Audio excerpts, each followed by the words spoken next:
progress. Okay. We are recording. It is Wednesday, January 29th, 2025. Welcome to the Boulder Arts Commission. I will call roll. Cheryl Cardoso is running late.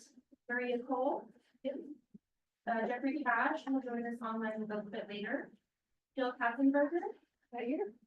Carolyn Kurt. Present. Georgia Schmidt is not here yet. Jaled Wyatt. Present. I will now hand the meeting over to the chair to call the meeting to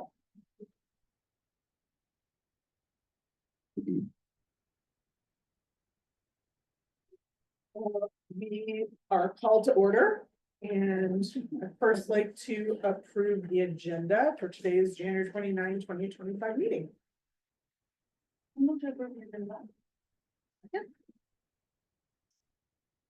And all in favor? Wonderful. And just to reiterate, it went out in an email from Warren that if you ever do have commission business on a specific topic that you'd like to bring up, just make sure that that's emailed in ahead of time so we can find space on the agenda. Great. We have two sets of minutes to approve, both the retreat minutes and the November 2024 meeting, and then we didn't have a meeting in December. So we'll open the floor for a motion on that. You would like to? I'll motion to approve the minutes. And the retreat minutes, both? Yes. Okay, great. You would like to second? I'll second. Okay, all in favor? It's unanimous, great, thank you. Public participation, Lauren, you have guidelines in the list. Yes.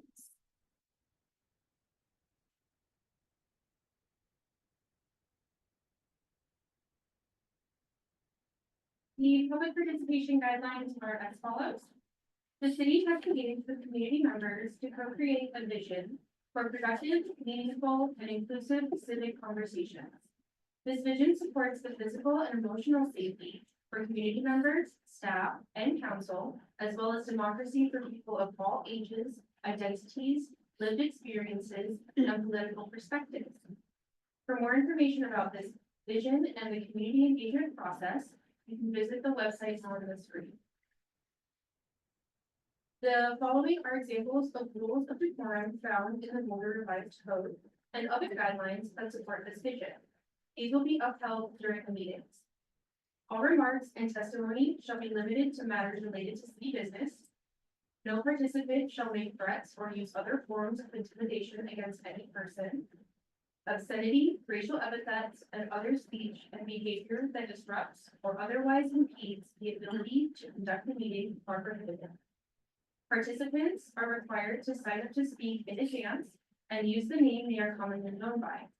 Individuals must display their whole name before being allowed to speak online. In-person participants are asked to refrain from expressing support or disagreement verbally or with applause. Traditionally, support is shown silently through American Sign Language applause signal. Those are the guidelines. And I'll just note that Georgia Schmidt is holding this now. Thank you. And I skipped over doing the name acknowledgement, so we're going to backtrack a little bit and do that.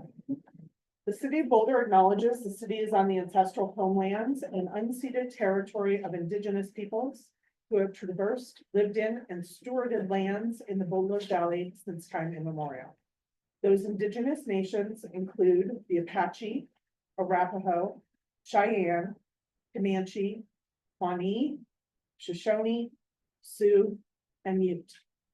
The city of Boulder recognizes that those now living and working on these ancestral lands have a responsibility to acknowledge and address the past and must work to build a more just future.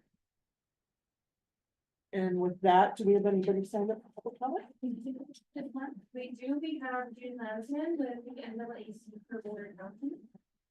Great. If you'd like to join, we just want to make sure we can capture you So maybe by the post. And then if you'll project your voice for that, that little. Tom die? Yeah. Thank you. I can't see myself, but that's Yeah, right. that's it. Greetings, my name is Jude Lonsman. Thank you for having me. I'm here, of course, to just inform you about the organization, what we do. And of course, for your support in what we do for the city. I'm a performing artist myself and choreographer and actually a former Boulder Arts Commission chair. Tonight, I am here as the primary grant writer and vice president of NAACP Boulder County, an all-volunteer organization and a local branch of the national NAACP. We have a mission to eliminate racial discrimination and promote the equal rights of all persons. Established in 1909, the NAACP is and always has been a diverse organization. I have my own case study in my own family of race and Boulder. We need the NAACP here to protect and educate and fight for equality. NAACP Boulder County's Freedom Fund is a free gift for the community to inclusively share experiences of Black excellence through the arts. Our yearly Freedom Fund on the third Sunday of February has turned into the premier Black history event in the area. We've had profound performances filling Mackey Auditorium with some of the most diverse audiences on record here. NAACP's Freedom Fund brings vitality and vibrancy to the city's cultural programming at a cost to us. And it's worth it to promote culture, excellence, non-stereotypical examples of possibilities for our Black youth here and for all youth here and for all adults here. You brought many wonderful artists here. I don't know what my time is. I have 30 seconds, 5 seconds. Yeah, we're at 2 minutes. so Okay. Go ahead and I finish will up. say, if you are curious and want to know more, please feel free to contact me. Jude Lansbury Lauren has my contact information. I love to talk about the arts. I love to talk about the organization and our work. Thank you. Thank you. I have a question. Yes. The Freedom Fund, the event that you mentioned, is that open to the public? Yes, it's a free event, open to the public. It's this year, we're presenting Cleo Parker Robinson dance for free. It's always accessible, handicap wise, and also to anyone at free of cost, because we did not want cost to be an issue for anyone. It's going to be February 16th. Okay. So at Mackey Auditorium, And what time? 3 o'clock. Thank you. Do you want to just tell them the last 2 years we have last year? Last year, we had author Anthony Ray Hinton, who wrote, he was exonerated, incarcerated for 30 years on death row in Alabama. Yes. He was phenomenal speaker. His story. He wrote the best-selling book. I'm forgetting the name. But I'm telling you, Mackey Auditorium, one man on stage. Everyone was rapt attention. So Anthony Ray Hinton before that was. The National.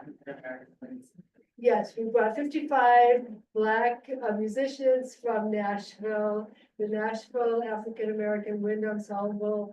They had done an original composition and some others. It was quite an experience. Before that, we've had the McIntosh County Shouters,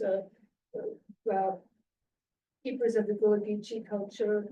We've had Fisk Jubilee singers who were Grammy Award winning. We've had and we had a collaboration with the Dairy that was pretty phenomenal, of a photographic exhibit of the civil rights era for 6 weeks in the Dairy, which was also filled with Black faces, Black events for Black history. Well, thank you for letting us know about it. Thank you. Anyone else? Is there anybody else? Like that, I don't have any more than online. Thank you. I don't see anything, under commission business. So we'll move forward in that, is that, did you get anything from that? Okay, so matters from commissioners, we'll start with our liaison updates. Anybody has anything they'd like to share? Sure. Just put it out there. I know that they messaged all of us, but Creativity Alive, their exhibit, Scene V ends at the end of January, so on Friday, which is taking place at the Boulder Public Library on Canyon. Sounds extremely powerful. So I'm gonna try to check it out. I also got a message from Lemon Sponge Cake. They're requesting, so they received an artist hiring grant. They're canceling the event that they got the grant for, and they're requesting to transfer those funds to a different project. So I don't know how that process works, but they've submitted something to Ellie, and I guess it's maybe will be for us to dig into that a little bit further. I also met with Marie from New Local. I'm not their liaison, but she and I were commiserating around the vagueness of CCRS funds and distributions. Love their space. Hadn't been there before. It's so cool. Such great art there. And then the process of transitioning from one exhibit to the next, and this is really cool stuff that's going to be there.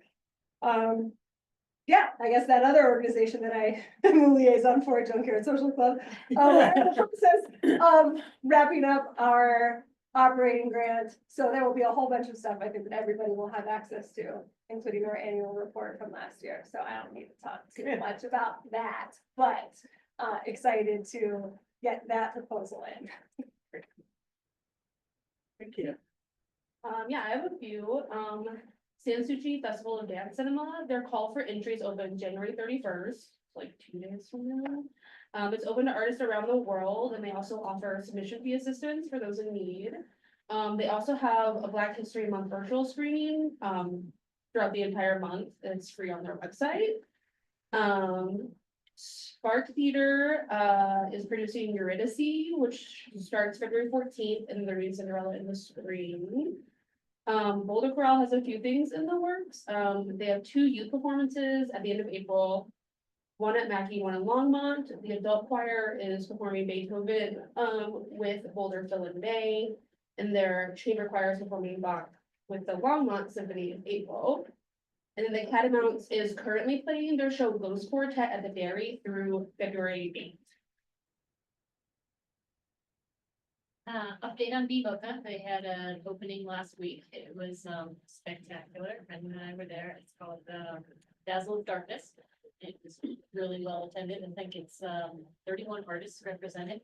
So it was just a bustling event, really great event. And they are in their final stages of selecting an architect for the North Boulder campus. Should be ready to make a public announcement in the next 6 to 8 weeks.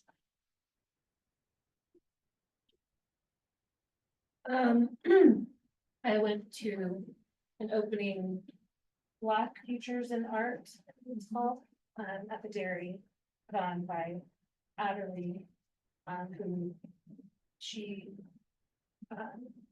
collects a group of different Black artists and puts all of their work together in one space. And she does it all over town. She's at the Dairy now, but she's done it at some churches. She goes around, and the opening was amazing. It was incredibly vibrant. There was a wall where someone had done all Black female rappers. And so she was playing the music. Yeah, I think it's in there until February. No, I don't know. It's there. Great.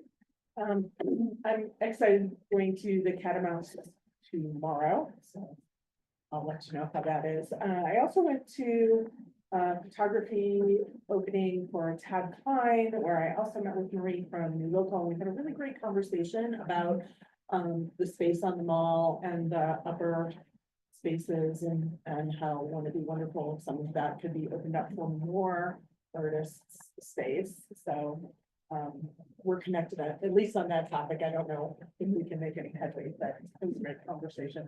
I also went to the opening of the firehouse at 30th and Belmont, where that piece that was commissioned last year is in, and I love it. And I spoke to the fire chief, and he just had so much praise for it. He felt like it was very moving piece, and was very grateful that they had it in front of their new home. T2 Dance is in the middle of, they had a lot going on in January, so they were doing the Color Wheel project, which is that one with the kids, and then also Versatility Dance Fest. So I'm sure we'll have a conversation in the next couple of weeks about how that all went. And then the only new thing on my radar is the KGMU. I know that some of our people went on a tour, Chris and Lauren, and I wasn't able to join you, so I was wondering if you could give us some highlights. So hard hat, so actually. Yeah, I'll hard ask hat. Chris, Ooh. you mind? Cause I'm gonna be talking. like, on the spot. Yeah. Well, I was there for twofold. It's certainly given the connection to this culture and what you all been doing for some time to support that project. And then Community Vitality is also funded an affordable commercial pilot project grant for KGN. They're making space available at lower costs for folks to utilize media spaces for production events. So it was really cool to see it in progress. It was definitely a hard hat tour. There were ladders involved. There were shaky ladders involved. We got to go on their planned rooftop. They really were innovative and working around the city's design standards so that they were able to have, they're going to have a really cool outdoor rooftop that I was not anticipating. So it was really nice to see it in progress and finally. I'm looking forward to results. Great, thank you. And is their small venue still incorporated? Do you know how many beds that is? I don't know. 75, they said, yeah, with like a moving, like a collapsible seating, they can do, and then a black box theater and stuff. Yeah, Thank you. Cafe. Yeah. They thought about everything. It'll be really close. Yes. Thank you. I was bummed not to be with them. When is that projected to be complete? They said they were looking to get their occupancy in October, sometime in the fall, September, October. Yeah. Don't have the list. Oh. Of the commission of items. Yeah. And I will actually pull it up. I saw our presentation last time, but I didn't, if you don't mind, can I address your question? Oh, yeah, I meant to. Grant program. So if somebody has a change to a grant project that is, I'm sorry, I guess I could talk about it, and then if I'm gonna add anything to mind. Okay, so I think this might be the first time we can actually. If somebody has a change that they want to request that is a change in substance nature of the grant, so not a change in the date, maybe not a change in the title, but really like the intent of the grant. We talk it through with them, and then we would bring it to the commission, and Sarah would bring it, present about it, and talk about really if it's still making the same progress and hitting the same goals of what you had agreed to in your original report, right? So Sarah's been in touch with Women's Bench Cake, and we'll work on that in the background. Okay, so there's a process, government, there's a lot of. Did I get everything? Is that right? Yeah, I've been emailing back and forth. Great, cool, thank you. Can I ask I have a question about grants? You can answer it. Yes. Well, actually, and if we want to talk about it later too. Yeah, would it be better during the grants program portion? or- No, well, let me ask it. So I think that we made the change that commissioners are not scoring grants that we're hiring someone. Yes, Is it one person? it's 5 people, it's a full camp. Okay. Mhm. And so like right now, any organization can contact us, commissioners, like before, Oh, they could. Like not in the granting season, like Right. one of the people Yes. can, like I know Boulder Valley contacts everyone here and has coffee with them one-on-one. Mhm. Will they still be able to do that with these 5 people? The panel will still be sequestered whenever they are reviewing grants, the same way that the commission does. Right, but Or when will it's the not, commission be sequestered? No, except for that one commissioner that, so there will be one commissioner with each panel review, which is something that Sarah's gonna actually ask for volunteers, demand some volunteers. So that one, whomever is assigned to that cycle would also be sequestered as part of it. but in the time when we're not sequestered, are they still able to, organizations still able to contact? They can certainly contact the arts commissioners like now if they're interested, right? Not the commissioners. No, the panel would be sequestered. And they could, I mean, they could contact them before they start reviewing. That was, So right now, they could reach out to the grant. Yeah. That's it? Look at it?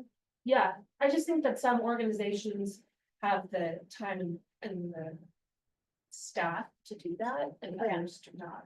So it doesn't seem like it makes it very clear that organizations are cultivating relationships with panelists, and then those people are voting on the grants. Yeah, it's a perpetually tough. Part of the idea of having the panel was to remove everybody step a little bit away from all of your intimate knowledge of our local organizations, right? But I do think that inevitably the panel will still, well, two things. One is that they'll still have access and knowledge of some organizations, and some they'll have no access and no knowledge of them at all, right? But also, we are working on an agreement with our legal team that is very specific about what they are expected to do and what they can and cannot do. That will put them to a written standard, right, and hang them. So they'll have an agreement that says certain, like, certain standards about their, what they're working on, right? So, yeah, we have some. You wanna add anything to that? Yeah, I guess I would just make the point that since the commission is ultimately, funding or not, that maybe the previous policy about that should apply. Yeah, can you say that again? Since, the commission will ultimately be awarding the funding or not, I think that if there was a policy of say not, taking meetings with someone, that might it's real bias, that should still be instituted in this too. Yeah, that's not biased. I just think it would be important to make sure that the panelists are not friends with organizations. That's written in their contract, and there's very delineated information about, the same sort of actual conflict of interest, very similar to what all of you signed to, but it's very delineated out. That's purposeful. All right, so moving on to 5B, which is commission work items. And at the retreat, we came up with a list of things that we wanted to work on. We had a very long list, and then we sort of narrowed it down. And the idea that we have been talking about is that since this is a transition year, that we'd like to focus on one or two of these to start with, because our bandwidth is probably going to be limited. And so I'd like to open up a discussion about what and how we want to focus our energy on to begin with this year. And if we get things done, we can add more later. And if this is most likely being done through committee work, or you know, we don't want to spend a lot of time at this meeting hashing out details and policy. So most likely through committee work.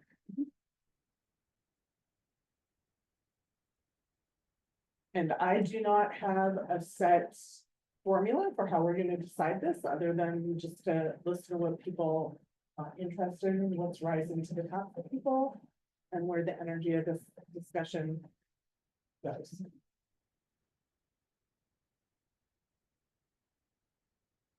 I think the legislative liaison and coaching sessions might be hard to get at. It feels hard for me. Maybe it's not the low hanging fruit. Do we want to start with low hanging fruit, or we want to do the really hard stuff? Well, maybe I'll address, continued work on rebuilding trust in the community. I think this, maybe goes to just stronger transparency and communication. And I think the Blueprint Boulder is a prime opportunity to do that, and I think, making that process very clear, very transparent. Making sure that you're capturing all of the organizations to get that feedback, so I think that could be really dovetailed into work that's already going on. But I think it needs to be a focused effort to really, I guess I'm looking at you, Lauren. Yeah, I know you're yeah. spearheading and making those connections, so. I feel like that could be done concurrent with the blueprint. So that if anyone agrees or disagrees, and I think also all of us staying up to date on what are the talking points, what are the schedules, and take that to our liaisons. So is there a way that you would envision that the commission get involved in that? Is it? I think it's also having, Lauren, and I've been going to, I went to one meeting, so. But I think Lauren giving us, here's the schedule that you could share with the community, here's what's going on, here's the desired outcomes, I think. Give us really clear talking points, and we are all messaging the same, thing. So, and again, with a lot of transparency. And I suggest, I think I sent you an email too, that I think over communication is good. Because, large organizations are busy, they may miss a email or two. Yeah. Here's what's going on, okay, here's what's going on again, I think that over communications. So I think that's how we could address that. Does that look like addressing it at every meeting then, like giving some designated time to? Yeah, because it's only Yeah. 4 more meetings, because the blueprint will be done in May. We have phase 1 through June, but then we still have phase 2, so it's actually for the whole year, but. And you all received an email that I hope that you. And maybe we send it to the commission too, with upcoming dates and current information and things too. So that's exactly what. I think that's great. I mean, Yeah. I think just showing the slide every Yes. meeting, Oh, sure. hopefully everyone's bored by seeing the slide, which I think is a good thing. Okay. Oh, we the know timeline, the yes. timeline. Mhm. I think that would be helpful. So that's my suggestion, Caroline, on that. So is that your top priority personally? It's a huge priority, yes. But I also feel like it's very achievable. We're already doing work in the community, so it's just.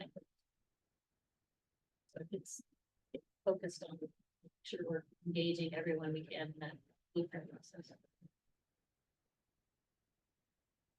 How is everybody else feeling about these items and what's the priority for the commission as a whole? Well, I think rebuilding trust is a major issue, but I think that can be implemented in whatever we're focusing on. Overall, like that can be a part of the process for anything that we're focusing on. So I don't know if it needs to necessarily be its own focus. If it's integrated into anything, it could be anyways, because I feel like the public is going to react to the actions that we're doing and how we communicate them, regardless of what it is. So, yeah. If I think about it from the perspective of a grantee or applicant, the connecting other funders with grantees in the arts community or the coaching sessions feel the most valuable to me. I can see how perhaps the connecting other funders would look like doing one layer of work as a team that then can get distributed as opposed to like potentially, microbursts for all of our organizations. So, yeah, we might just be able to tackle more that. I had, excuse me, well, I have my bias, which I acknowledge, which is young people, excuse me, so I'm always gonna think that should be a priority and continue with arts opportunities, they're the art makers and partakers of the future. I think rebuilding trust is also a top priority, but I agree with Yella that I think if we're transparent, I think that's really like saying you want to rebuild trust. And then the work with the tribal nations, I think it's important. But then I started thinking, and I don't know, like, is there a need to be connected more with legislative stuff? In light of like the world? No? That makes sense. Yeah, I think we all think these are important. There's a reason they're all up there. There's a reason we could whittle it down further than this. So let me give you guys another thought exercise, and maybe we can talk about this, is if we all kind of go with the premise that whatever work that we do and the specifics will translate into hopefully with greater communication, rebuilding some trust. If you were to pick one issue to join a committee or work with a fellow commissioner, what would that be?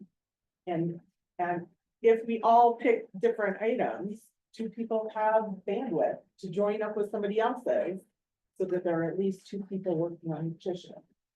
Like, what truly is your bandwidth? And what could you foresee in the next couple of weeks? Getting together and pulling together some action items and for the commission. Georgia really initiated the work with the tribal nations.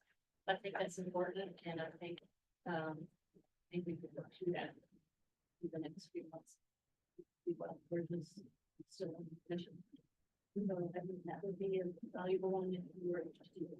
I think the second one I'd be interested in is opportunities. I think I could take youth opportunities. I could take on maybe two.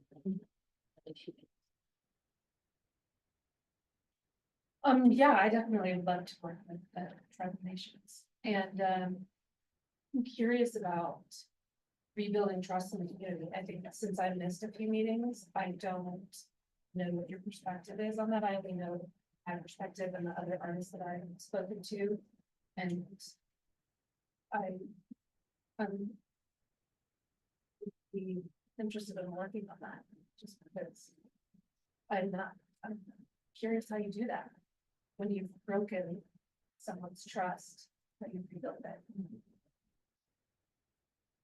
So I'm hearing you say that from your perspective, it does deserve some pointed analysis and discussion outside of going here.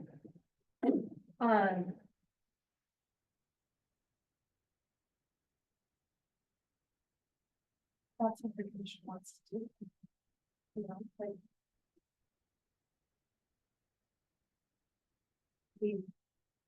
I think so. Yeah. Because if we want the level of arts going on in our community to continue to rise and flourish, we'll have to rebuild the trust.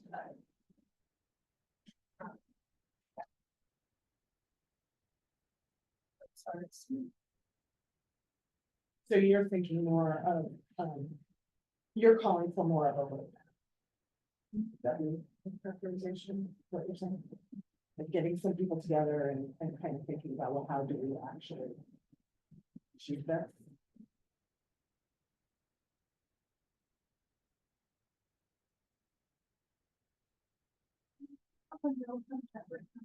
Oh, hi, Jeffrey. Said I'll continue with the coaching sessions on fundraising, city building, collaboration, and marketing.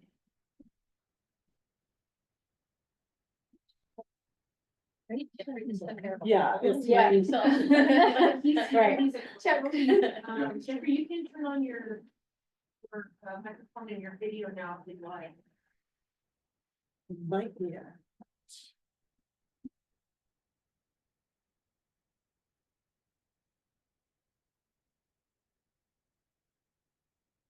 Driving. Okay. I think I would be very interested in doing that, but Jeffrey, would you be willing to get together with people and do a coaching on coaching?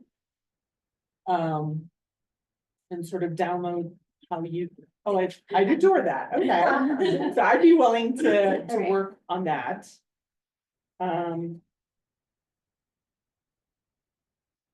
What is everybody else called to do right now? I'm willing to put some effort towards the funding possibilities, feel like with the threatened federal freeze. I just want to make sure that our arts organizations feel as supported by local government as possible. And I wish I had connections to all of the foundations, but I can definitely pull together resources that I do have. Mhm.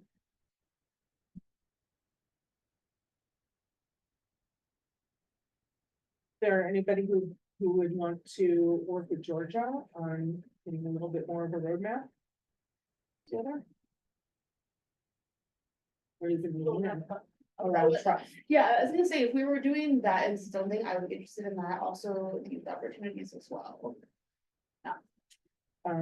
So the connections, is that what Jill is gonna work on? Is that what you mean by opportunities? The youth opportunities? Oh, youth Yeah, yeah, yeah. opportunities, okay. So you and Maria could do you. Yeah, or, yeah, Oh, I'm sure. but I'll really be a support for whoever. Well, I can step out, you guys do that. That's great. Well, Hunger Games it out. Yeah, there we go. Okay. And anybody interested in working with Jill on connections? I will. Okay, great. So, I'm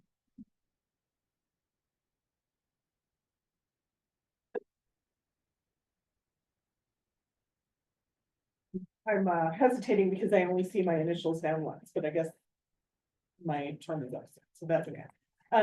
So I've got Maria and Georgia on tribal. Cheryl and Yali will work on youth initiatives. Jeffrey and I will get together on the coaching. Georgia and Yali, they'll spearhead rebuilding trust. And Jill and Georgia, connections with other grantees. So that's a lot, but if we work efficiently outside in our small term teams and come back with some recommendations, maybe we can make some things really cool. What are our terms on? Because we all came at the same time. Yeah, I think I'm in 2026 though. Oh, okay. For some reason, I have a longer term. I think Mine was you- a 4-year. You both might have filled someone else's position. I came in a year after, and I have a 4-year. Okay, it was COVID, so. Yeah. But one is, March is the last meeting, and then April is when you do the starting of the meeting. And am I done? That was only three. You have a, yeah. That's good.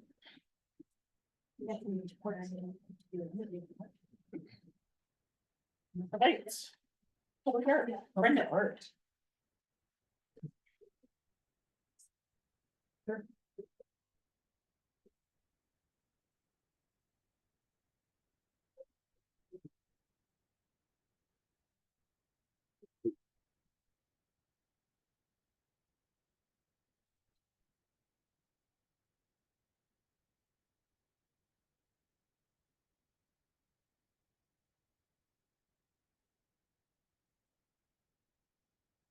Hi, everybody. Today I have Rachel Kane here with us from More Sky, Less Ceiling. And we're gonna go through a few slides talking about our audit project and the potential adoption of 4 pieces from the Transportation Department into the permanent public art collection. So I'm gonna let Rachel kind of lead the way here. And then we'll go to stuff. All right, so we have 4 artworks that have been identified through the audit process from the Transportation Department that we hope to adopt into arts and culture. Next. So this is just a reminder about the adoption criteria, sort of the metrics that we looked at to decide whether or not an artwork should, could, or we may want to adopt. And we talked about this before, so this is not new information, but we can go over if anybody has any questions about any of this at the end, but this is all information you've seen before, just as a reminder. And I won't read it because I didn't read it. So these are the four artworks, Current by Karen Yank. Has anybody heard of this or seen it or is familiar at all? We have I images, so saw an image, but I can't remember which one was which. so- Yeah, okay. 40th Parallel Prism Tower by Christian Mueller. Anyone familiar? Yes? It's not a trick question. I'm just trying to gauge if anybody's familiar with any of them. I pass it often, yeah. Yeah, okay, great. Hex totems? Yeah. That one I think is the hardest one to know because it is in a kind of a weird location. Anyway, and Lighthouse by Ken Bernstein. Great, that's exciting. Okay, next. Now you get to look at images of the artwork. Oh, yes, I know this one well. So this is Current by Karen Yank. The image on the left side is actually of the artwork and the image on the right gives you a sense of where it is in city. Yeah, so chances are you've seen it and you just didn't maybe know the name of it. There are 10 objects as part of this series called Current. And so. Thanks, Jeffrey. So yeah, Current by Karen Yang at the Juxtaposition Bridge. The 40th Parallel Prism Tower by Christian Mueller is at Baseline and just east of Broadway. This is Hex Totems by Christian Mueller, and the reason I think it's harder to know is that it actually lives in a median. And so you're probably whizzing by at 40 miles an hour when you see it. This is by the diag. It's diagonal and, whoops, yeah. Okay, I conflated two of them. I do know lighthouse. Yeah. Yeah, so Foothills and diagonal. And then Lighthouse by Ken Bernstein. Which is at 28th and diagonal, sort of at the opposite end, or the other end of the same road. And so we're hoping to have you all vote. I hope somebody makes a motion to adopt these four artworks. And then I will update the documentation in the various places and bits and pieces to reflect these changes. And then it will be official that these artworks will be part of the public art, the official, real, actual public art collection for community vitality. And just a reminder too, we did go through, we worked with members of the transportation department, including the executive director. To review based on our criteria. These are the four artworks that they also agreed. Fit the criteria for public art. So we do have a memo signed by the director of transportation to that effect, so. Everybody's on board. Rhythm bar. Very exciting. You will, see how, if they need maintenance right away, or have they been maintained? Nothing needs maintenance right now, like major maintenance right now, but the plan is to do a full maintenance assessment of the entire collection this fall. And these will be. Yeah, which is why you have to decide what's in the collection and what's not in the collection. So then when you do a condition reporting, then you know what you're like with the scope of the project. Yeah. But you looked at them and they're not in disrepair and they need to be the exception immediately or anything. Correct, or else I wouldn't have recommended they. Okay. Yeah, condition was something that I would consider as well. The public art collection and some of it is urban design, so it gets a little bit complicated and muddy, but the collection of the transportation department is pretty extensive. And so we really cherry picked the best of the best that we thought that you all would want to own and be proud of. And does the budget for maintenance change at all? Can we bring artwork in or we have to maintain these within the? We have a budget for this year and we have to request an allocation for maintenance every year. So as the collection starts to grow, as we start to work with Parks and Rec and other departments to adopt certain projects, the collection will grow, which will mean we will likely have to ask for more money. Does that come from the 2A? It won't come from 2A funds, then it comes from a different. It does come to. So we'll have to reallocate something else from 2A inside that budget to go to maintenance. There was funding allocated this year from 2025 towards maintenance, But so. if the maintenance budget grows. Yeah. Then something else.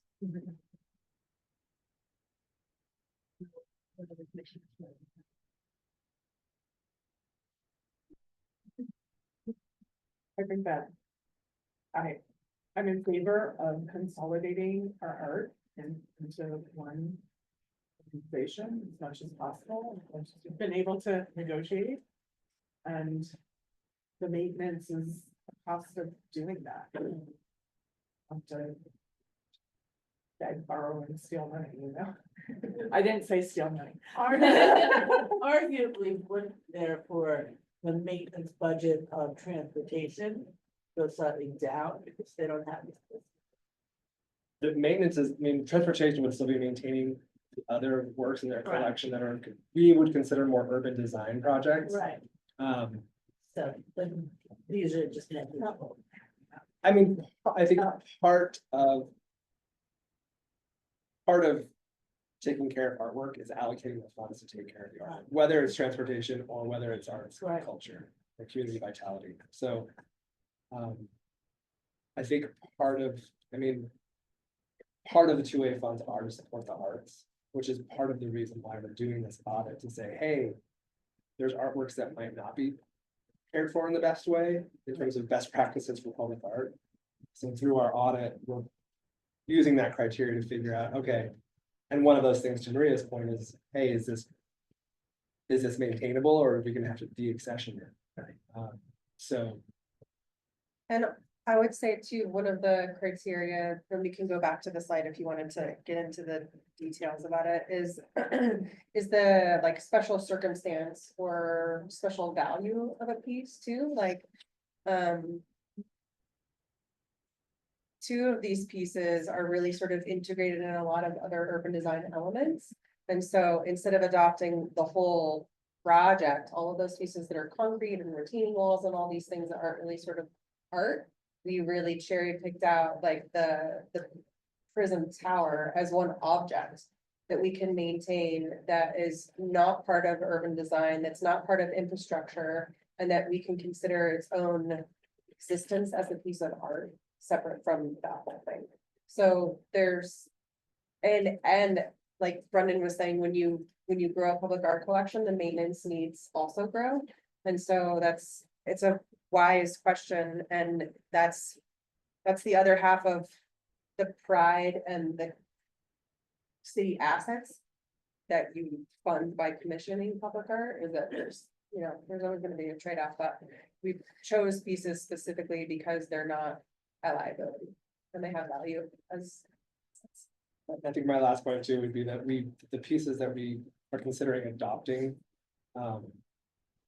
having them in our collection means that when it does come time for conservation and maintenance, that best practices are followed for that work. We have some comments.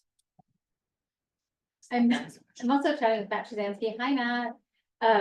If he's able to come on and talk about other extenuating circumstances, and if not, I can bring it back to everybody. I think we'll bring it back to everybody and talk about it as it comes up too, right? It's like, this is not happening in a vacuum, and it happens every year budget cycle, so.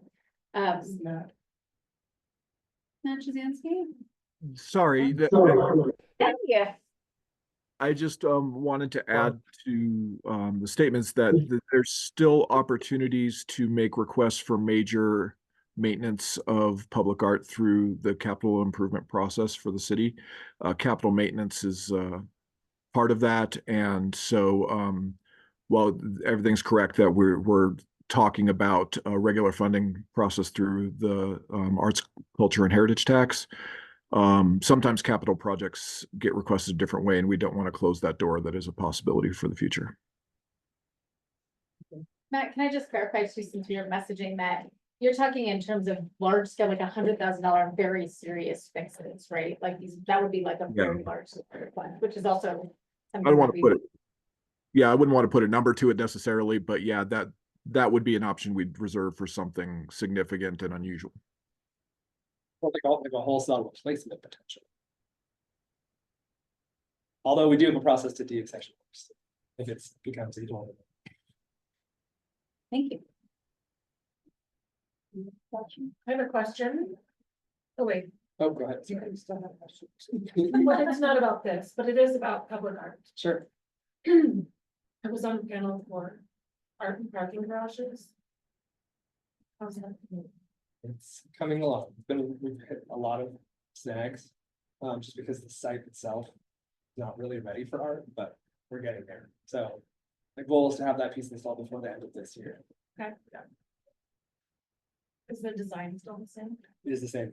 It Yeah, is. you won't, there's been some minor changes in terms of engineering and fabrication and attachment to the garage, but the look is essentially the same.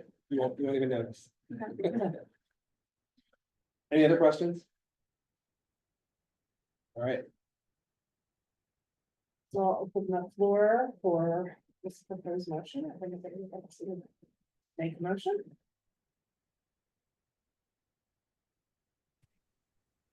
Nobody wants art? I move that we adopt 4 artworks from the Department of Transportation and Mobility into the Public Art Collection Management hosted by the Office of Arts and Culture in the Community Vitality Department. Further discussion? My struggle is that we're taking on more artwork. I understand all your points about it being better maintained, but it feels like the city should then just give some funds back to the arts to maintain these. That's my struggle is, so I think that it's coming from the same bucket, unless it's a major catastrophic type of renovation, it's coming from the same bucket of money. Something else in that is not getting funded. You know, except that also that same bucket is for our transfer. And so that's my struggle. We have to acknowledge that there are strong concerns around how to funds are being spent, so that's my hesitancy.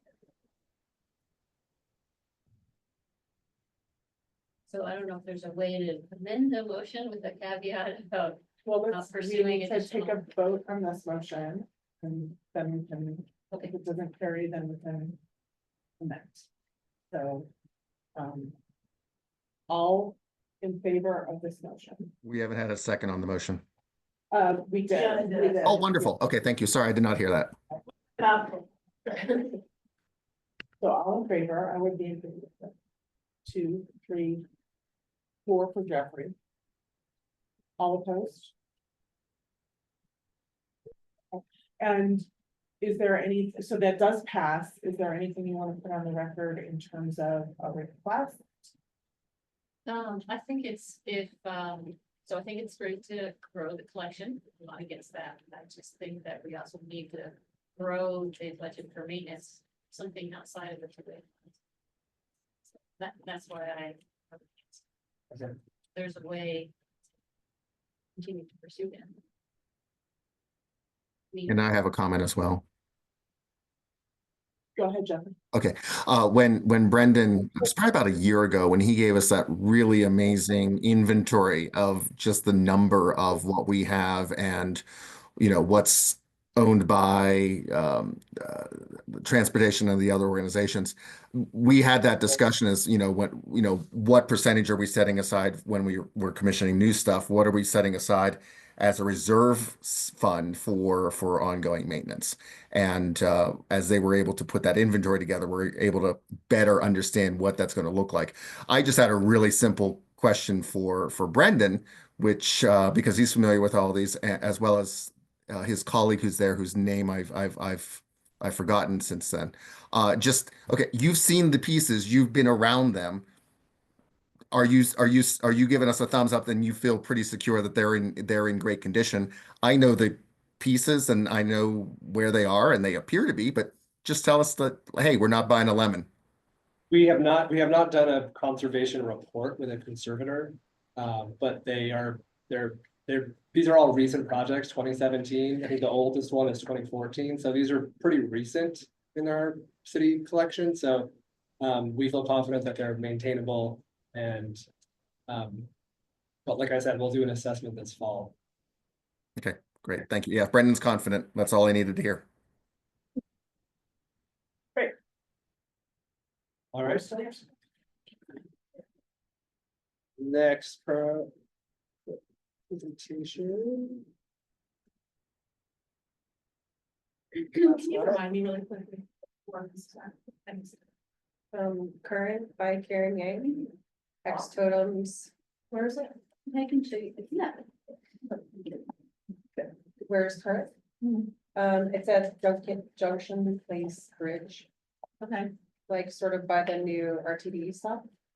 Yeah. Yeah. Hex Totems is on diagonal at Foothills. It's really the entrance to the city. Yeah. I was so thrilled when they redid that a couple years back and that they included art in that because that's really the entrance from Longmont and Niwot and such into the city. Yeah.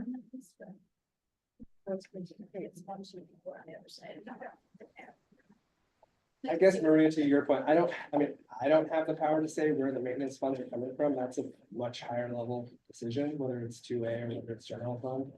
I think to Matt Shazansky's point, if it's a major capital infrastructure improvement project, then I think we can ask for general fund dollars. But I think the intent of just kind of ongoing day-to-day maintenance of works is supposed to come from 2A. I could be wrong, but I think all I'm saying is that I don't have the power to decide where they get it. I just know I need them in the future. I think if we could just continue the conversation with the maintenance funds start, needs become greater. We can continue this conversation and figure out how we can. Yeah. As a commission advocate. You know, for capital dollars or whoever that would work out, exactly, that's the power to advocate that. Yeah.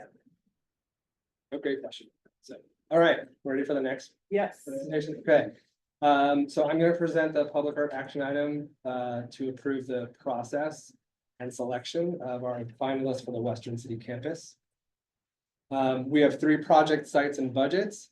The Western City Campus Plaza, which is a $300,000 budget. The Pavilion Lobby and Garage Atrium, those are 2 projects with a combined budget of $450,000. And then the Garage Stairwell and Elevator Bay, which is a $100,000 project. I'm gonna add that these are not 2A funds. These are 1% funds from the capital improvement project budgets to renovate this campus. So here's just to kind of orient you, this is on the right side of that map is Broadway. And then looking up Alpine between the pavilion and the parking garage in Brenton. So the pink diamonds are the sites for art. So this is the plaza area. This is the pavilion lobby. This is the garage atrium location, and this is the stairwell and elevator bay for the parking. So the process to date, in March of last year, we had an orientation meeting where we drafted a request for qualifications. In August of last year, we had a finalist selection meeting where the panel selected finalists for each of the 3 projects. We selected 3 finalists to create proposals for the pavilion and atrium. We've selected 3 for the plaza, and we selected 4 artists for the garage, stairwell, and elevator bay. Can you share how many people submitted? Oh, yeah, I should have included that. We had almost 500 applications total for this project. So the panel members had to review all 500 applications just to get it down to our top 3 or 4 per project. And then just in December, we had our finalist proposal presentations, and that's where the final selections were made. Our voting members, our artist was Helen Masviceni Masongo, business owner and photographer. Leah Runner-Clack from Novo Art District and Streetwise, arts professional. Maria Cole, obviously, is our arts commissioner. Liz Campos is our community member on the project, and then Ian Swallow with Boulder Housing Partners is another community. Our technical review committee, these are our non-voting members. These included members of our facilities department, the project manager, Adam Goldstone, Michelle Crane, who's deputy for facilities, Leanna Evanson, facilities custodian and facilities maintenance, Erica and Jason, and then of course, some of our design team members who were working on the design for the project. Our criteria for our selections included inherent artistic qualities, the context of the art to the site, ability to maintain and install the work, time horizon and schedule, diversity in terms of artists and the collection, and then the uniqueness of each of those proposals. So this is the location for our plaza. Again, the hot pink triangle is the location that was designated for our finalists to respond to. This is in the the rear plaza, kind of behind the building. And it's sort of like a perfect spot for something to go to draw people into this back entrance to the building. What building is this? This will be the future pavilion building at the Western City campus. So this will be the future site of city council offices. I think planning will be there. I think the city is still deciding exactly which departments will be in this building, but it's going to be a very public building. And it has a lot of city functions. Yeah. From our RFQ, the panel was looking for artworks that are playful, welcoming, kid-friendly, provide a cultural connection to the campus. The works could also be interactive and have a community engagement component. The work should be bright, colorful, and imaginative and create a sense of belongings. Works could demonstrate the connection between human activity, natural environment, tell the story of the place geologically, socially, and ecologically are encouraged. And again, this was a $300,000 budget and a national call for artists. So here's our first proposal that the panel reviewed. This is by Scott Trimble from Seattle, Washington. I put a little image at the bottom of kind of what he was inspired by in terms of the Flatirons and the geology of the area, mountains, rivers. So this piece is a curvilinear powder-coated steel forms that have colored cast glass in between each layer of metal. So as you can see, that's the spot where we're locating the art. And a rendering of the project. Each artist was also responsible for providing a narrative and a budget, so how they would actually use that $300,000 to pay for this artwork. And I'm gonna, if Maria, if you have anything to add to this conversation, please do so, because you were there. And then thank you to Jake for taking notes at the meeting. This is pretty much verbatim notes from the meeting. So pros, the panel liked the fluidity and the shape and the curve in contrast to the sharp lines of the building. I actually think that was you. Maybe I'm wrong. They liked the colorfulness. It appealed to be, it was fun and bright and kid friendly, but also spoke to the Boulder geography. It invited people to experience, to touch and play, which was also from the call. But some of the cons were that there would seem to be too many issues, especially with safety. Powder coated metal is not necessarily the best material for public art. Lots of technical issues in terms of, handmade glass. It didn't necessarily, somebody said it didn't really feel that unique, didn't feel that special. Also, the narrative of geology wasn't that easy to understand from the outside. It might require more explanation or signage to explain sort of where that inspiration came from. Oh, and by the way, no issues from the technical review committee. So all of these proposals were reviewed by the technical review committee. They're non-voting, but they offered feedback, feasibility, technical issues, anything that they thought of. But this proposal had no issues from TRC. This project is from Mark Fornes from Brooklyn, New York. It's untitled. Again, they were inspired by the kind of geologic forms around Boulder. It's a curvilinear painted aluminum form bolted to the ground, kind of a gathering space shade structure. As you can see, they moved the location of the art from the designated location into the actual plaza behind the building. And that became an issue for our technical review committee. They could not accommodate the new proposed location. So we had a long discussion about this. The panel loved the thoughtfulness. They liked that it was interactive and engaging. They loved how the piece would cast shadows on the plaza. The team seemed really sophisticated and capable of doing this project. They liked the size and the scale of it and how much it took up space in the plaza. But they were also kind of underwhelmed by the proposal versus the previous work that we had seen by this artist. It didn't seem that's kind of wow factor when you compared it to the past work. If we discussed, like, could we move this piece to the designated area? They'd have to shrink it. It wouldn't have the same, like, the intent was kind of a gathering place for people, the shadows on the ground. It didn't have the same effect if we had to shrink it and move it to the designated location. And it felt underwhelming if it wasn't in the plaza. So we agreed that we would, reach out to this team and say, hey, please apply for future projects. Maybe there's a bigger project, a bigger plaza or a bigger park project that this project might fit or something similar, to apply again. This piece is called Cohabitat by Matthew Mazzata from Canton, New York. So this is a fiberglass with stainless steel armature. And the artist wants to work with the design team to, help select the plants, the evergreen plants that will surround this sculpture. And you can see there in the top, it was the inspiration was the fox, which is, it's a local fauna here in Boulder. Again, this piece had no issues from the technical review committee. The panel loved that it was fun, gets people smiling, brings joy, would draw people from the street and the sidewalk. It really stands out as unique and surprising. It seemed really playful and fun and thoughtful, and a nice contrast with the building. But they had some concerns, worried maybe the vegetation would not be consistently hiding the fox's face. Could we maintain those plantings so that had that sense of surprise and partially hidden, partially visible? Somebody said, is it timeless enough? It might seem cool now, but maybe in the future it wouldn't seem that cool. And then also some concerns about the fiberglass material for public art. Is that gonna be the full fox or is it just the pieces? It's supposed to be hidden.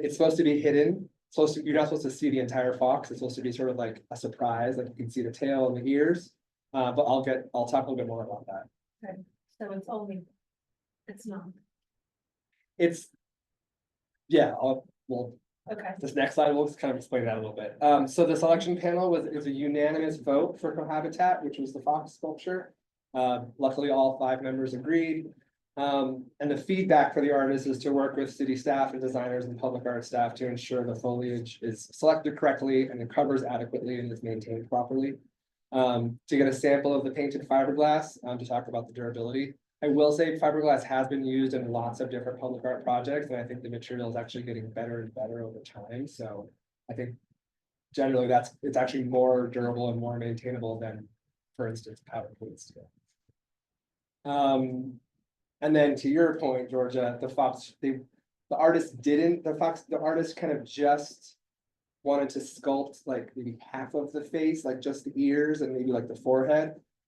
But we think that we want him to try to have the full face just in case the foliage starts to go away, so it doesn't feel strange if you can see that it's not. Back in Right.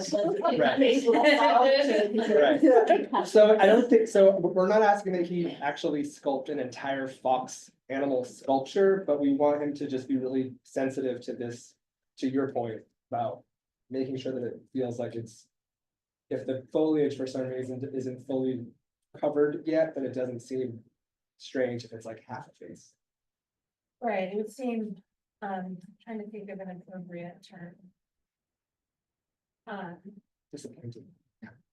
Well, just like when someone doesn't do something 100%. Right. And because children, are gonna go take it down. Yeah.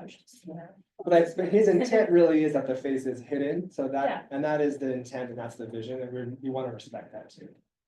So, but we will talk to him about creating a full face. Or maybe it was somehow like in the ground, with that thing, so that it didn't, so that the face would be like in the ground. Does that make sense? Yeah. Yes. Luckily, in every public art contract, first payment is for signing the contract. The second payment is taking this concept and really refining it based on the feedback from the panel, from our designers, from public art staff, so that we really can like drill down and get exactly what we are paying for. So there is that point in the contract where there is a moment where we can say, hey, we want this to happen, this to happen, this to happen. So I'm confident.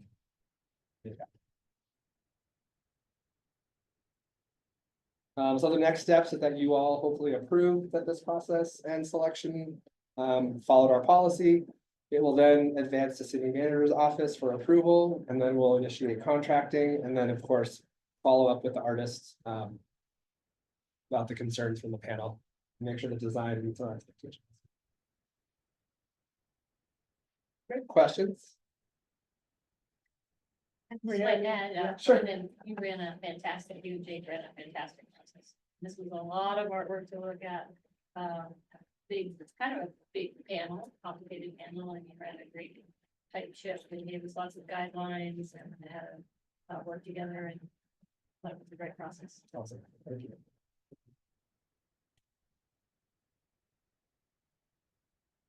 Anybody like to make a motion? Move that we approve this process was properly conducted and recommend that the proposal by artist Matthew Bazzotta advance to the city manager for final approval. Second. All in favor? Yay. Jeffrey online? Unanimous. Unanimous. Thank you. That's fun. All right, Yeah. yeah, I think everyone agreed it was, it kind of met the RFQ. I didn't think about smiling, because as soon as it came out. All right. Yeah.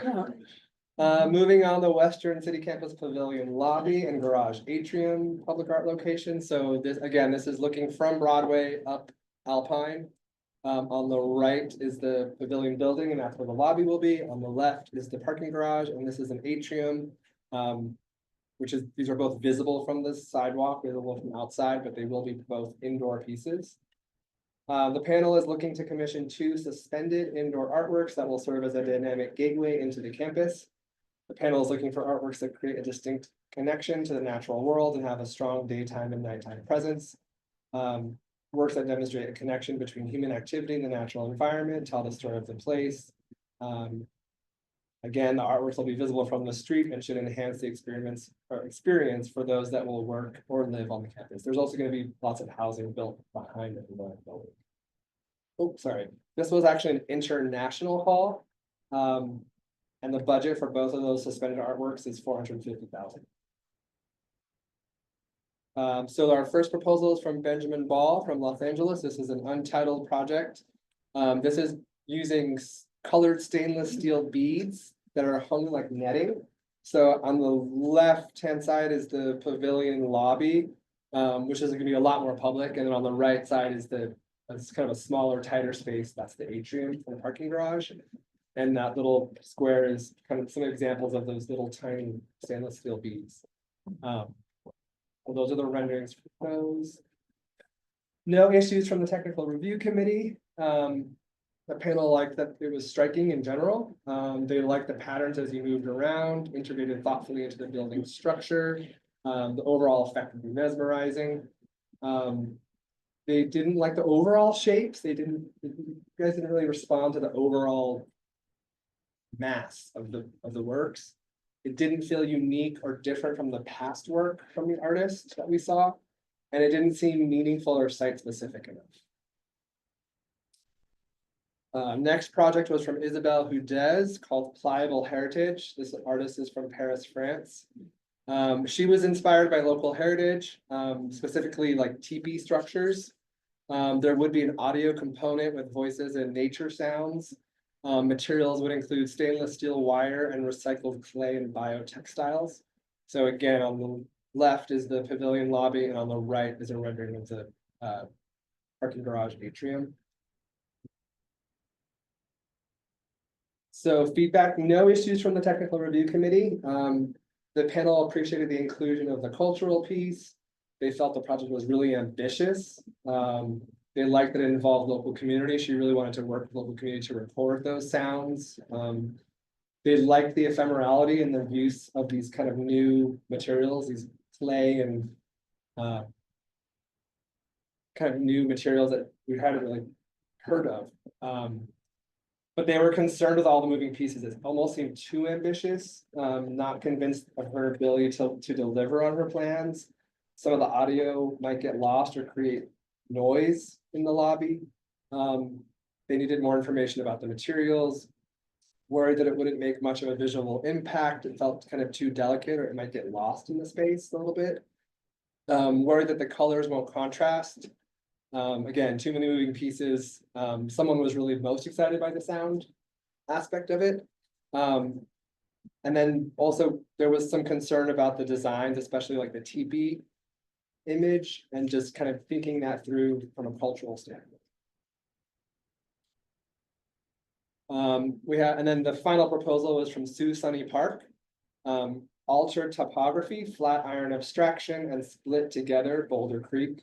So these are handcrafted panels made from stainless steel wire and dichroic and tinted plexiglass pieces. So on the left side is the kind of a rendering of her work in the lobby, and then on the right side is the atrium, and kind of a drawing of what the atrium would look like. Again, inspired by flatirons, the mountains, creek, nature, but her work is definitely more abstract. But also stunning. I think, again, no issues from the technical review committee. The panel loved the color, the lighting, they thought it would, it kind of creates light without necessarily having a lighting component, so there already is gonna be ambient light in that lobby and in the atrium, and this work would kind of glow just with the lighting that's already in that space. It has the potential to really wow people. Seemed very thoughtful. They liked the rectilinear shapes. She seemed confident and capable. They were confident in her ability to consider, likes to focus on liminal spaces and thinks it fits well with Boulder, references to rivers and the Flatirons, and likes that she's the primary fabricator of her materials. They felt like maybe the work seemed a little small, especially in the lobby, and concerned that there might be some glare potentially with sun hitting these pieces and glare on the sidewalk. So again, it was a unanimous vote for Sioux Sunny Park. And the feedback was to work with the designers and public art staff to ensure that the piece fills the lobby adequately, and then create more distinction in the color stories between the two pieces. So maybe the one in the lobby is slightly more blue and green, and the one in the atrium is kind of more pinks and reds and warmer colors. Next steps would be for you all to approve this project. Again, advance to the city manager for approval and contracting, and then follow up with the artist, with the concerns from the panel. Maybe just a comment on the unanimous vote. Yeah. So both of these, the panel agreed, but we had a lot of discussion and really vetted all these pieces in detail. So through that process, that's what we came to. Yeah. Something happen if it's not unanimous? If it wasn't, if we didn't find consensus, we would hold a vote. Okay. Yep. So, and I will say, like, each of these proposals was like, the shortest one was 30 slides, the longest one was like 60 slides. So I'm just giving you a snippet just to give you a taste of what it looks like. But of course, the budget was included, there's narrative included, there's construction methods and images of past work and more renderings of each of these pieces. Right, and presentation by Yeah, the artist. by the artist. And Q&A. Yeah, and right, an interview basically with the artist. I think it's really interesting that all three were kind of a similar style, kind of a. Yeah. Yeah, we definitely asked for something hanging from Yeah, the ceiling, so yeah. it's, yeah. But yeah, As you're right, opposed to a, like. a mobile or. Humpback, whatever. Any other questions? Just out of curiosity, because it's short, could advise you to work anything about the glare, like. I mean, there's not gonna be more glare than just the glass on the building, to be honest. Especially for the one in the lobby, it's actually kind of tucked under a little bit, so, I mean, And I know it's just like for 5 minutes. once a Yeah. day, But. yeah, I mean, Driving. we're actually not that worried, and we'll work with the design team, and I actually don't think that's gonna be an issue. Any more questions about the process? Brendan, these are all wildly exciting, and I'm just really impressed by the process and the amount of thought that went into them by a huge number of people. Am I remembering correctly that the parking structure that is currently there adjacent to the Brenton building is actually being completely raised and replaced with a new one that this artwork's going? No, it's being renovated. It's not It's- gonna be torn down.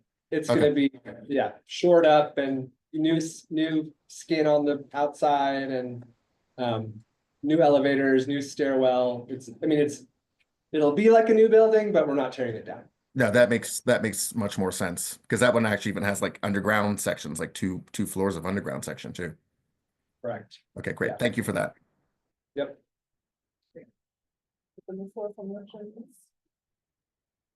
I move that we approve this process properly conducted and recommend the proposal by artist Sioux Sunny Park advance to the city manager for final approval. Second. Any discussion? All in favor? Jeffrey online, yes. Unanimous. Sure, you'll later. Yelade is out, she has missed the boat. All right, so finally we have the Western City Campus garage stairwell. This is also where the elevator bays will be. This is on Alpine, kind of on the left side of the image is Broadway, so it's kind of tucked a little bit. That's where the atrium is. And then this side of the parking garage is where this stairwell and elevator bay will be. And behind that is the parking garage. This parking garage will be used not only by city staff and the public visiting this public pavilion building, but also the folks that will be living in the housing that's being built behind the pavilion building. So that's the rendering of the stairwell elevator bays. The artist, the artist actually had the option to also include, there's also another fire escape stairwell at the opposite corner of the garage. So the corner of Broadway, basically kitty corner to this stairwell. So this, it was not required that they activate that stairwell, but it was an option. It's a much smaller stairwell. It's more of a fire escape and there's no elevators. So just take note of that. The panel is looking for two-dimensional indoor artwork that serves as an inclusive gateway to the campus via the parking garage. Works that offer a cultural connection, are welcoming, and create a sense of belonging while telling the story of place are encouraged. Artworks will be visible from the street and should enhance the experience of those that will work or live on the campus. Again, this is a $100,000 project for 2D work such as murals, and this was our local call. So for local, that means Colorado. So this was limited to Colorado artists. So we had one international call, one national call, and one Colorado call for this project. This is our first proposal. This is from Katie Michelle. She's from Denver. Hand-painted murals inspired by local avian life. So these are all kind of local birds from around Boulder. And as you can see on the left side is there's one wall that's essentially 4 stories tall that's just open in that atrium. On the middle slide, the middle image here is on the opposite wall from that large wall is the stairwell. So there's kind of 4 separate stairwell murals. So that's combined, that's the mural proposal. No issues from the TRC. They panel thought it was super thoughtful, very planned out, lots of detail, like the scale, very bright and airy, very thought out and intelligent, well researched. Again, everybody was really impressed by her sense of detail and her research. Super approachable, great for everyone in the community. But the panel really kind of agreed that they wanted to see more of a human element. They wanted to see some people or some faces. Somebody said maybe it felt a little boring, like it felt more governmental or museum-y rather than kind of urban, exciting kind of gateway. Maybe a little too simplistic and maybe too safe. So, does that sound right? Yeah, I think we also, when it came, this was the last selection. Came to this when we started talking about kind of a campus of artwork. So how do the 3, I think that was also part of it, already an animal piece that we were looking at. So started thinking about how the 3 would interact. Yeah, and these were all separate meetings on separate days. Yeah, each meeting was all this one day. no, we did do all in one day. Each meeting was at least 3 or 4 hours, but we did it. And you're right. I think it was smart that the panel thought had already made the other selection. So this was like, okay, we're curating a whole space. Let's think about what we've already selected and make sure that this final selection feels like we're hitting all the buttons. So our next proposal was from Erika Pacha from Denver, Colorado. She was going to use her photography and digital design to create a printed wallpaper. And she was going to partner with Dryland's Agroecology Research Center. So these were not the actual images she was going to use for the space. These were examples of what she might be installing in the space. So some of the feedback, again, no issues from the TRC. They liked excited by the possibilities of all her photography. Appreciated there were some kind of human elements in their imagery. The scale using the wallpaper idea felt like very striking. Like the photographic style, felt universal. But really we weren't able to look at what she was actually proposing with her photographs. So they had concerns about what we would actually be getting without having something to actually look at. Some people were a little confused by her narrative and a little underwhelmed. And again, struggled to know what the piece would actually look like, and wouldn't have confidence choosing her over some of the other proposals. Then we had a team called Coco Collab from Denver. These are hand-painted murals using digital collage as inspiration, inspired by ecology and biophilic design.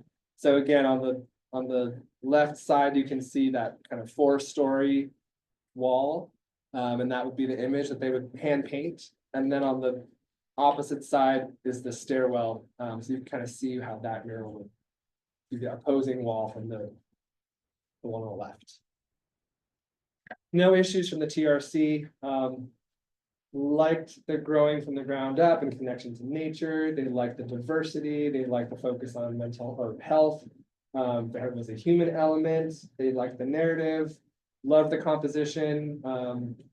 Liked how the second mural is kind of a little more relaxed than the first. But they also felt like it felt too somber and kind of like a surrealist dystopia, somebody said.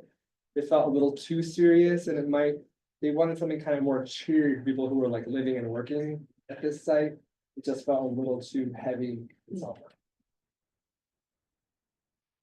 So Beamer, again, we had 4 proposals for the mural, only 3 for the other 2, but Beamer Torres, this is called Infinite Flow. He's from Arvada, Colorado. Hand-painted mural based on local culture, flora and fauna. And he's the only one that did include that optional southeast corner fire escape stairwell. So again, on the left, you can see the kind of that 4-story wall, and it kind of will trail those images. The colors will kind of trail across the parking garage elevator bays. And then the 4 images on the right, the top is like flowers and butterflies. The next one is kind of like referencing cultural people here in Colorado. Next one is images of birds, and then the bottom one is 2 folks hiking in Boulder. And then the final image on the far right, that's the kind of some of the imagery that they'll be painting on that optional stairwell. Again, no issues from the TRC. They really liked that it was really thought through. It contained a lot of detail, incorporated all the concepts they asked for the RFQ, and they really had confidence in his artistic abilities. Somebody said it was really beautiful. They loved the narrative and the cultural symbols, beautiful colors, loved the human forms, not just nature or animal. It felt authentic and would add more to a sense of place. Liked how he wove together many concepts, and they liked the option for the second location. It felt like it had emotion and vibrancy of color. There were some concerns, maybe that the faces felt like, the images of the faces felt like stereotyping a little bit. So just to make sure that he maybe does some research in the community. Someone said it might be too ambitious. And it felt like it was maybe missing some of the educational aspects that some of the other ones had. And that the 2 women pictured at the bottom, the 2 hiking women pictured at the bottom with the backpacks felt too generic for Boulder. Any comments? Sorry, any comments? Okay. So this was a unanimous vote for Infinite Flow by Beamer Torres. So feedback for him was to just make sure to really research Indigenous faces and clothing, and potentially consult with Creative Nations if needed. Rethink the 2 women hiking at the bottom, maybe replaced with 2 bear cubs potentially. So that was an idea that was thrown out.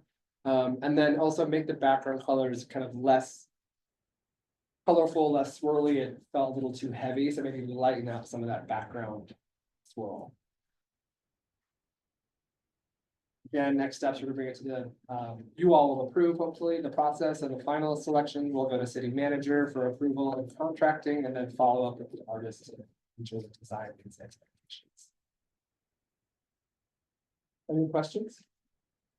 No, I'll just say that Beamer is fantastic, and in Indigenous spaces is what he does, like, that's like all of his murals, so. Yeah. I trust his ability to do that well. I've worked with him before, and I trust him. Really good. Need to make the motion on the last one? Is it coming up? Okay, this is. Make motion? And yeah, I move that we approve this process is properly conducted and recommended the proposal by artist Beamer Torres advance to the city manager for final approval. I'll second. All in favor, or any discussion first?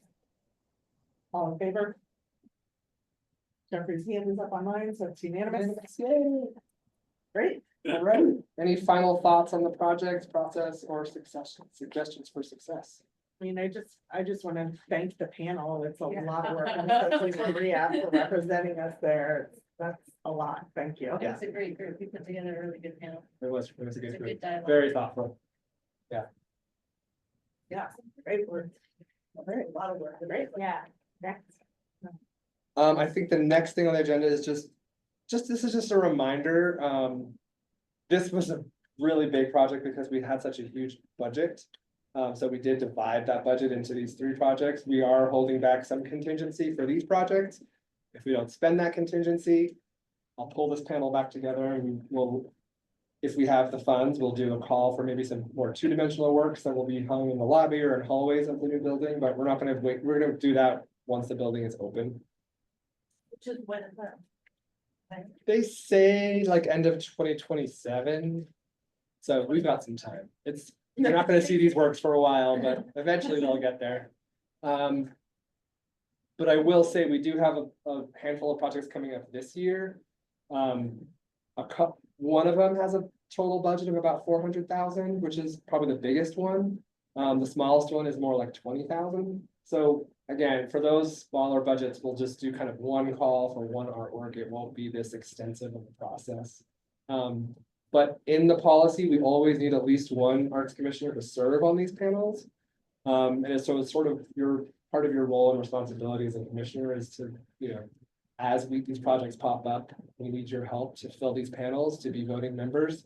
We will bring these panels back to you for approval. So as we fill these panels and dial in with the project managers in each of those departments, we'll come back to you to approve the panel and kind of approve the direction of the project. But I know that Jill, I think you've said yes to a project this year. You led your Uni Hill with Jake, which we'll talk about. There might be some changes happening at that one, but we'll talk about it. Yeah. Cheryl, I I think haven't done anything, but I was gonna say. you're on a list. And Maria's already volunteered for a project. So I just want to remind you all that we really appreciate your time and energy, and it's super important for our process to have representation from the commission on this selection panels. It was fun. And it was fun. It should be. I hope it. Yeah, that's my goal. Jordan, you'll be able to walk on the boat. Yeah. Any other questions? All right. Thank you. Yeah. Thank you, Rachel. You're welcome. Sarah. Yes. Very good. Yeah.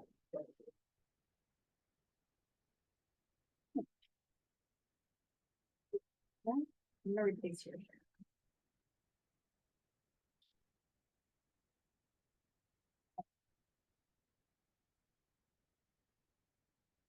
So we just have one report for your consideration to review.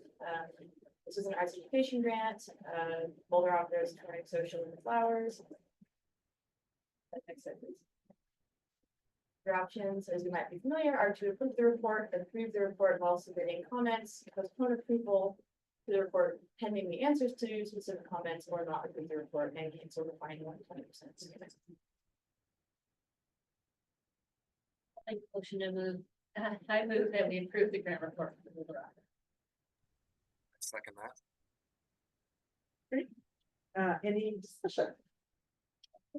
I love the project, I love put their outreach in, it was bilingual. I like the introduction of opera and mixing of the making of the flowers with the music, that was really popular. Yeah, they make the flowers, they also read the book and do the opera, it's like multimedia, it's great. Yeah, I love that. yeah, Yeah, so that on the show. yeah. And I thought their outreach was great, that they reached 1,500 students. Yeah. And just that cultural piece, I think. Super great. All right, anybody else? No, I'm just ready. Okay, all in favor of approving the grant?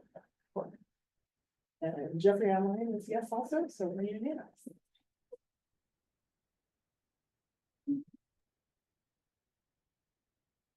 So we have, as you know, a grants panel, and we have 5 grants panel meetings coming up, in which one commissioner will serve as the liaison.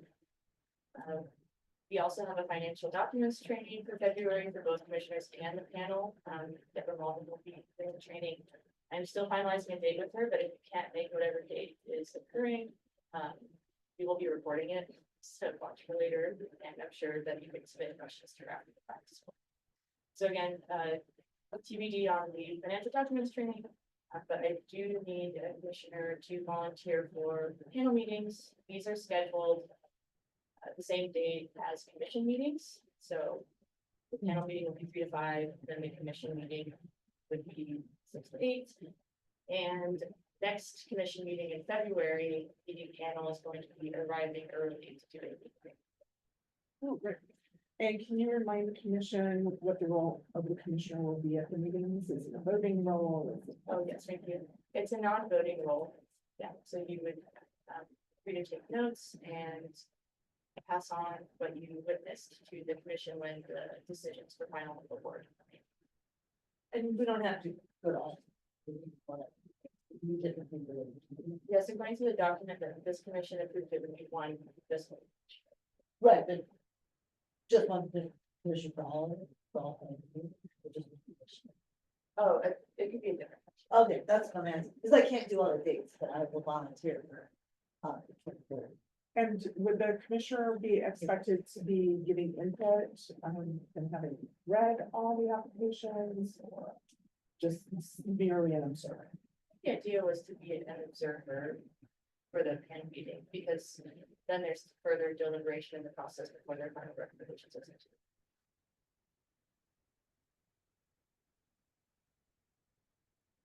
Looking for volunteers. volunteers. That you or Georgia do the March 26th. Yeah, I was just gonna offer to do that.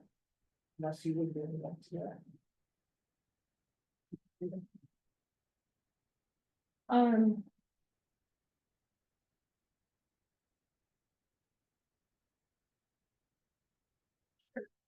Late March.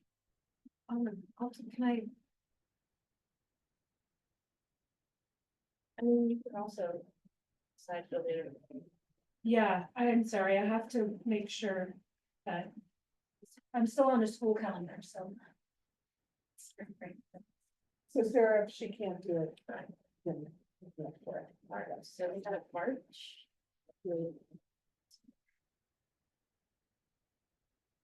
Sarah, I'd like to volunteer for the project grants for individuals, just to avoid any potential conflict. of interest.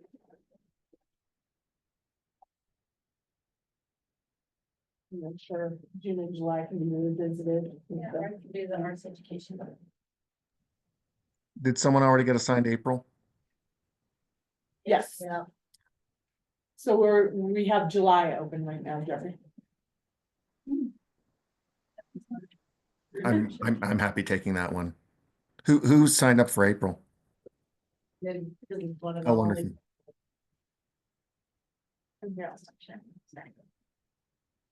Right, let me back up to any of those. Thank you. Yeah. Thank you. Excellent, and Lauren. Yes. Oh, good, okay. And thank you, everybody, as we work our way through our first year of the grant panel, as we figure that out. We will appreciate your input for the coming years. So Maria reached out and asked that I give this Boulder Arts Blueprint update, which I'm glad now to add to every agenda because the chair. There was a little summary in your packet, but I did want to talk through a little, or just talk it through briefly, make sure that you have everything you need to talk to the community, and then I will share the a piece of the presentation that they shared at their December meeting with the phasing, but I wanted to just sort of talk it through first, so you're not just like staring at that. So the team was here in December. It is Puma from Denver, and they are working mostly on the engagement piece, and then PSP, which is Public Sphere Projects, who are based kind of all over the place, working on the bigger vision, sort of guiding principles piece of it. but they all have experience in lots and lots of different ways. We can talk about that if you're interested. They're giving us a report that is a follow-up from their December visit that will come pretty shortly. So we'll have like an initial report from them, but they're giving us sort of reports along the way. So we get updates, and then that's what they will then bring back to the advisory committee to talk through and say, this is what we understood, this is what we heard. Do you think this is right? And like, what kind of new directions do we need to go in, right?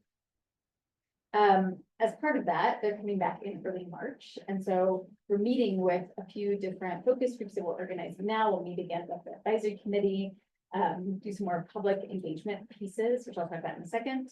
And this is like based on the feedback that they got from the first one. So like, hey, we really want to talk to some hippies and burners and contemplative kind of people that are this like base of Boulder that we keep hearing about. How do we focus on that? Because we feel like we didn't touch into that the first time, right?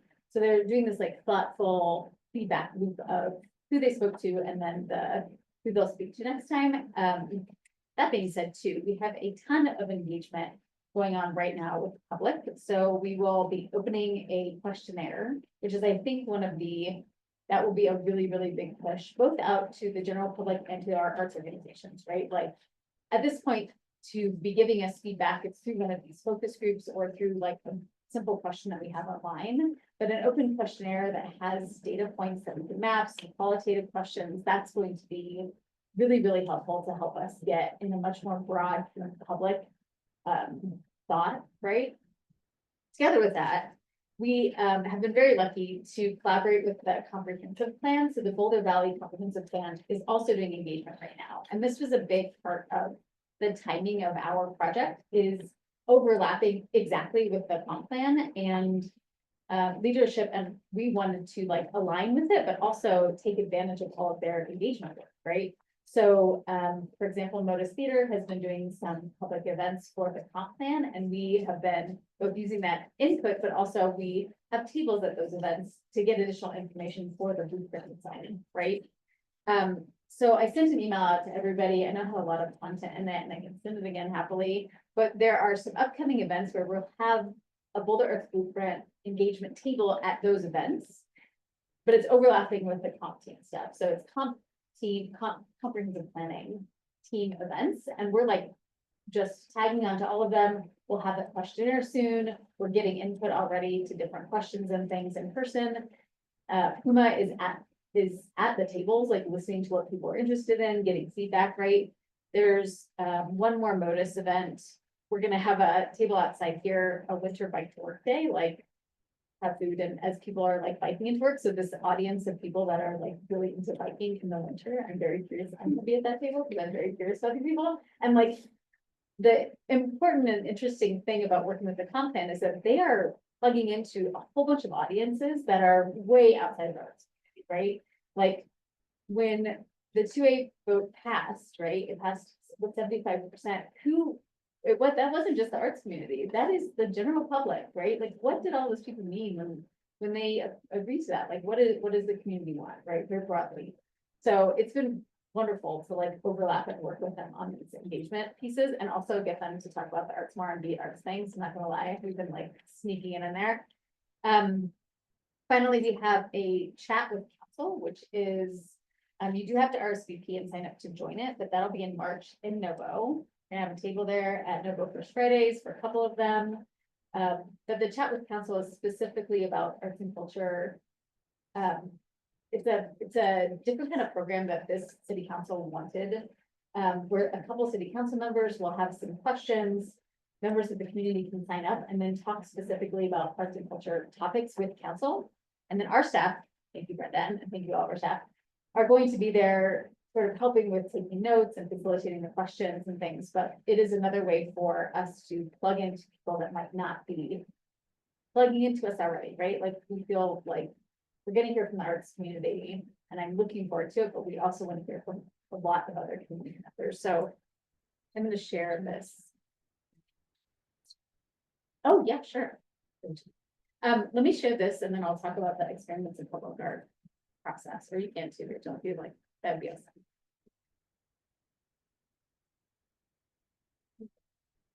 But this is just what Maria had referenced earlier about a timeline. So this is the timeline that I'm calling them the cats, if you hear me call them this, because it's PSP and Puma, and PSP to me sounds like, I'm calling them the cats, that's our consultant. And they've agreed to it, and they're making me a shirt, okay? This is the cats timeline as we've established it, okay?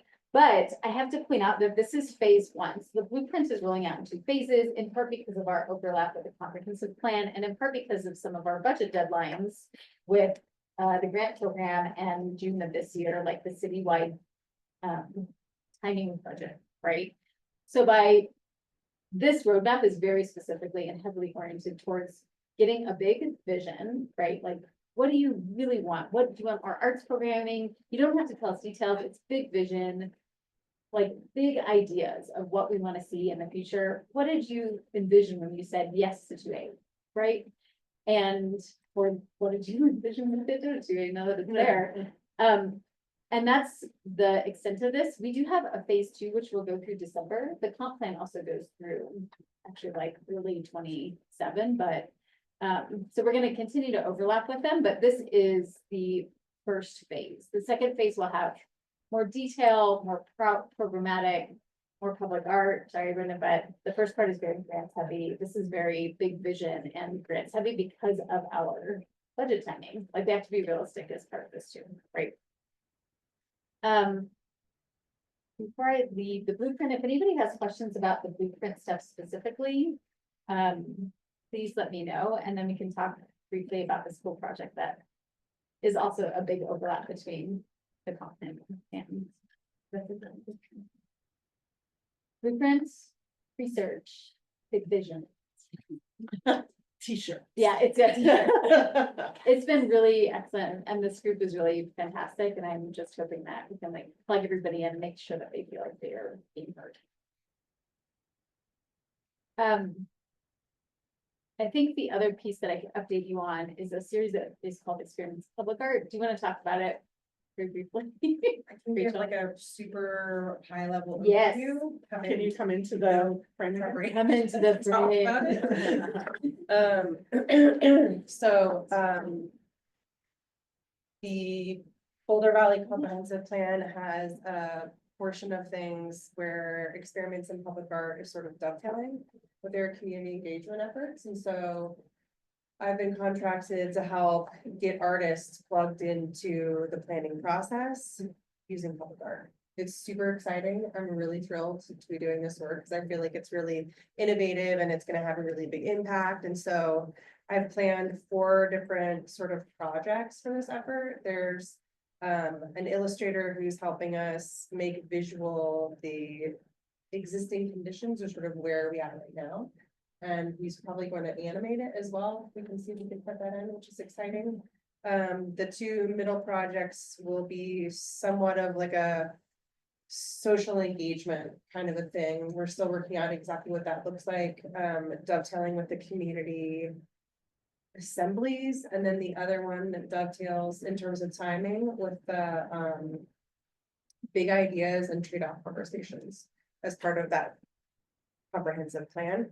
And then the last project, I hope to be a mural on a city building outside somewhere. So we'll have a memorial and a reminder and a visual relic of the whole process that will remind the community about what they were interested in saying and what they said was important to them as part of the plan.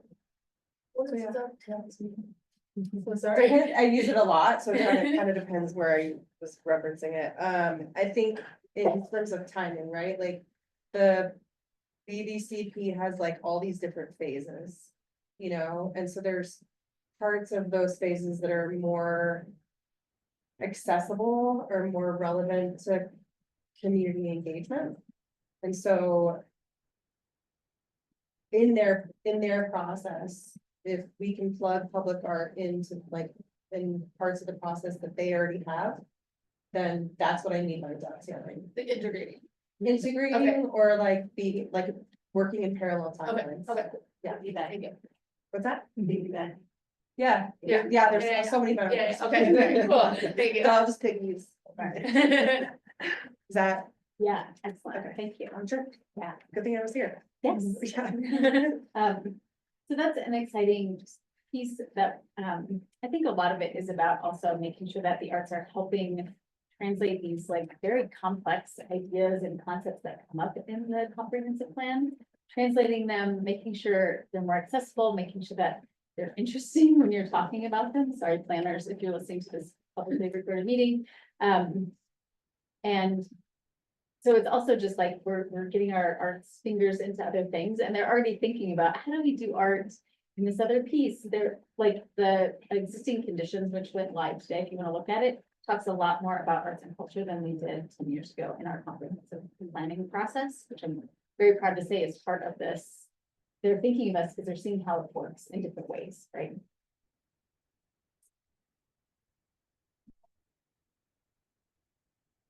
Thanks for letting us talk about that. It's good stuff. We'll have more updates on it too as it comes around. Oh, and then just questions from managers now of your massive. Before we hit that, Oh, yes. we skipped over something in Sarah's portion, if you wanna talk about your handout. So I administratively approve a couple kinds of grants, and I was going through the reports. And there's a lot of really cute quotes that I'm very sad the commissioners don't get to see. So I created this little summary of the 2024 report highlights, and I figured we could also use this in spreading the word about the grants or in further materials for different purposes, so. Thank you. All right, now any questions? So, I do want to point out one thing that was in there, which was the invitation to have vegan Yes. food. So I wanted to just highlight that again and let anybody make any comments you have about that, any concerns, any allergies. Any excitement for it. What are you talking about? Vegan food for what? Vegan. Are these vegetarian or like? Maybe for. Plant-based, go ahead. Yeah, our colleagues in the Environmental Sustainability Commission, so your commission is with the Climate Office, I believe, has requested that all of the commissions move to plant-based foods for dinners, right? And that's focusing less on it includes dairy, meat, cheeses, that sort of thing, and moving more towards plant-based. And I think we just wanted to be sure that you're aware of that when you start seeing that food come up, but also if you have dietary restrictions, if you really want to have a protein of some kind, just please let us know, we'll accommodate, right? But we want to move towards that to be more respectable. I think it's very complicated. Yeah. So you're saying not eating meat is better for the environment? So I went to a fundraiser last night, of a beef rancher who, so it was a wolf, like Save the Wolves fundraiser thing. And there was a rancher there from Idaho, and he's come up with a way that, I'll condense this, they're raising the cattle in a way that's actually rebuilding the land and putting more nitrogen into the soil. So there are sustainable ways to do it for sure. Yeah. I mean, it's not that big, like the largest. But not that much. Yeah, shop it. Yeah. Well, thanks for providing us dinner all the time. Yeah. Yeah, they all eat anything. Yeah. Wonderful, but let us know too, or if you have dietary restrictions. Please. But thank you. Awesome. So having reached the end of our agenda and 6 minutes to spare, I'll declare the meeting adjourned. Thank you. Thank you, Jeffrey. Yeah.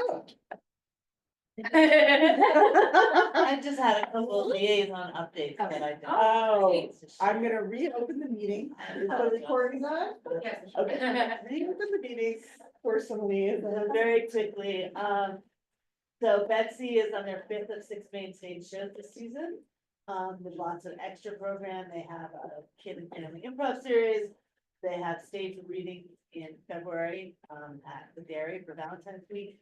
They also have a stage reading series in March with 4 plays, 1 to 2. They're also planning a theater trip to New York City for a week in May. That looks really fun. Fundraising. The Boulder International Film Festival, we had a nice meeting there. Waiting to see what opportunities might be on the horizon. As we all are. Yeah. Boulder Ballet, they have, from February 10th to 14th, they have their wellness week. They are offering a free class each day that week, so check that out. And my other people. Thank you. Jeffrey, I'll invite you if you have any liaison updates. Mine are, mine are pretty expensive, expansive, sorry, the damn braces. And so I'll just save them for next month and just add them into that, but, I continue to have meetings with just about all of them every month. Awesome. All right, now we're adjourned. Thank you. There's something that we're just kind of. Bye, Jeffrey. Jeffrey, we'll give you some time about coordinating on our. We have two. Oh, I'd love that. Yeah, I can basically just go through what I do 3-4 times a week with nonprofits who call me for an ask. Excellent. Okay. Sounds good. Good job. Hi, Jeffrey. Hi, Jeffrey.